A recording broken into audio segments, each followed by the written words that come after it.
From laying off 7,000 people to introducing paid subscriptions for Facebook, here's a look at Mark Zuckerberg's most controversial new moves. During layoffs, Zuckerberg's personal security funding has increased. This has outraged people. Ex-employees are furious that the spending on Mark's personal security has increased in such difficult times. In a filing, Meta said that the spending on the personal security of the CEO and co-founder will rise. Previously, it cost around $4 million, and now it's risen by $10 million, amounting to a crazy $14 million. Remember, this is at a point when the company's cut thousands of jobs. But what's more shocking is how he's referred to 2023. He's calling it the year of efficiency. Zuckerberg said that the company was experiencing a phase change. He noted that because they'd grown so fast in the first 18 years, it had become harder to up the efficiency. He also discussed generative AI. You might have heard of all these new AI apps that are making the rounds, like ChatGPT and Stable Diffusion, which is an image generator. So we know that technology is having a moment with the general public. There's been a lot of attention from competitors too. This includes Alphabet and Microsoft. By the way, Microsoft is also a big investor in OpenAI, which is ChatGPT's parent company. Just as built out as a platform with all of the different ways that we want to interact privately with messaging and small groups and sharing where the content doesn't stick around forever, simple and secure payments, private ways to share your location, and over time, lots of more different ways.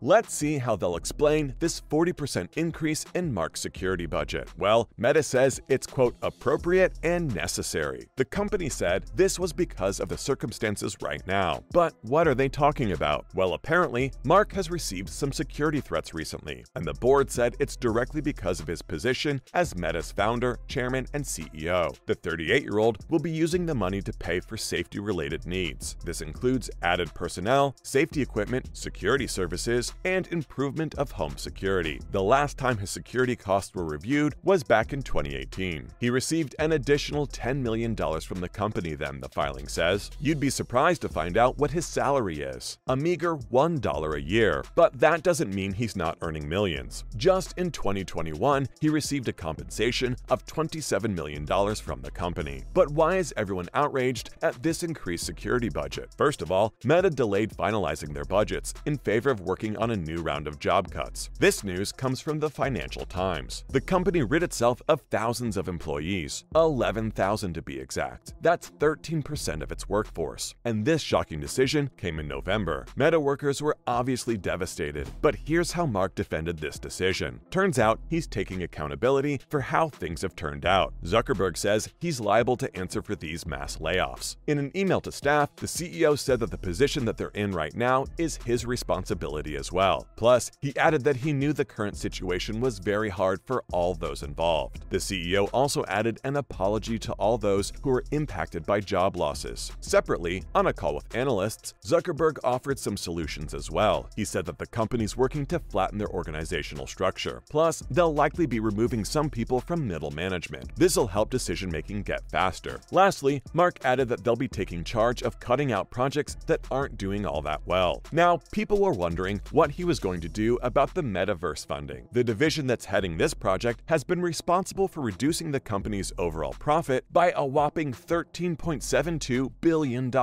So people were wondering whether he'd be cutting any funding for that. But Mark made no mention of this. So why did he fire so many people? Now, Zuckerberg has made it clear that the company wasn't doing too well. He noted that the company had failing ad revenue. Then there was all the increased competition, combined with a general economic nosedive. All of this meant that the company eventually had to downsize. Once valued at $1 trillion, Meta lost 70% of its value in 2022. Its first ever fall in revenue was reported in July of 2022. Now, besides the layoffs and the increase in personal security, there's another very controversial move that Zuckerberg has made. And this time, it's about a Meta feature that could mean you could have your Facebook or Instagram verified for payment. Yep, Meta is testing out Meta Verified. This is a new subscription verification service, and as the name suggests, it's all about getting that blue tick next to your name. This feature will let Facebook and Instagram users pay money to verify their accounts. Testing is set to begin in New Zealand and Australia. Then it'll be introduced to other countries. This news comes from the CEO himself. It's supposed to cost $11.99 per month on the web, and if you're using an iPhone or an Android system, it'll cost you a little more at $14.99 per month. Meta says it'll be working with people's government identifications. For this payment, users will be verified and given the coveted blue badge, which previously didn't cost a penny at all. What else is new about this feature? Yes, some more things will come along with the verification, besides the monthly price tag. In a statement posted to Insta and Facebook, Mark discussed all the details. He said this feature will boost legitimacy and reliability across the platform. The badge will now also give users extra protection against impersonation. Plus, they can directly access customer support and gain more visibility. The statement also said that this new feature is geared towards content creators. For them, the badge will help boost their presence on both sites. They're expected to note the difference right after the testing time period. Only users above 18 can use this service, and it's not currently available for businesses. Still, there are some concerns about this feature, like how it will fare in countries where users can't afford to make a monthly $12 payment. Then, there are also cash-based economies where there will be fewer transaction options. Elon Musk has previously made a similar move, but Twitter users weren't having any of it. They created swarms of fake accounts. This scared advertisers and brought the company's future into question, so he suspended his plan of action. But it was relaunched later in December. Now, Facebook's homepage has had a saying for many years: free and always will be. But in 2019, it was removed. Experts thought it was because of the value of the people's data. Still, these new developments show that Facebook might slowly be turning into a subscriber service. Yet, in the middle of mass layoffs and rising inflation, Mark Zuckerberg's net worth hasn't taken a hit. In fact, his company experienced the biggest one-day gain ever since Facebook went public, all the way back in 2012. Mark's net worth rose by $12.4 billion,